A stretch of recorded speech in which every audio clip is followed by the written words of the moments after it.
Just for kicks ass, does the game have a good atmosphere?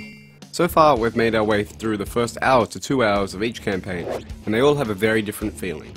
As a Marine, there's always that feeling of being outnumbered, and that's reinforced every time you look down at your HUD to see the movement sensor.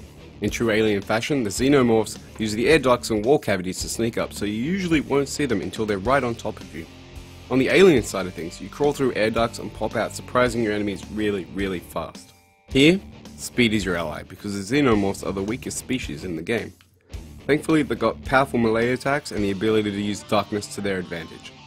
The Predator has infrared vision at his disposal, which is helpful to make you a formidable hunter, complete with the audio blurring, so you'll have difficulty making out what the Marines are saying to each other.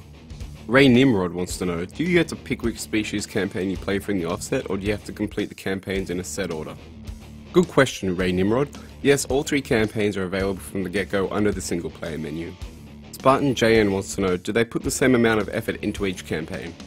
We're only an hour or 2 into each campaign, but so far, they all feel equal.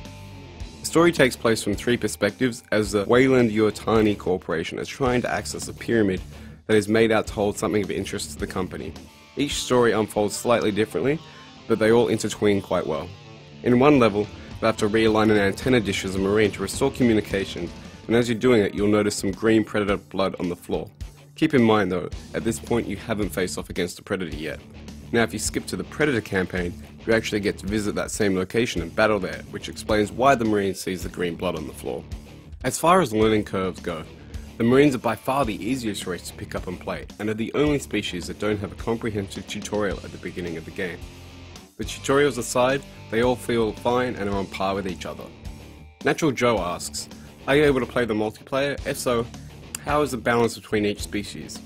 We had some hands-on time with the multiplayer portion of the game a few weeks ago at a preview session and was impressed by how balanced it felt. Obviously the Marines rely on their heavy weapons to win, while the aliens and Predator are more adept in melee combat. That's not to say the Marines are useless at close quarters combat, as they pack a powerful push attack which can momentarily stun your opponent while you raise your pulse rifle and blast away.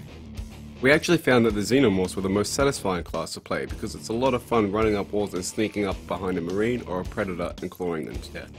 Finally, Bill Paxton emailed us to ask, game over man, game over. Well Bill, the game isn't even out yet, so how can it be game over? Plus, that's not even a question, so shut up. Aliens vs Predator is due out on the 18th of February, uncut in Australia.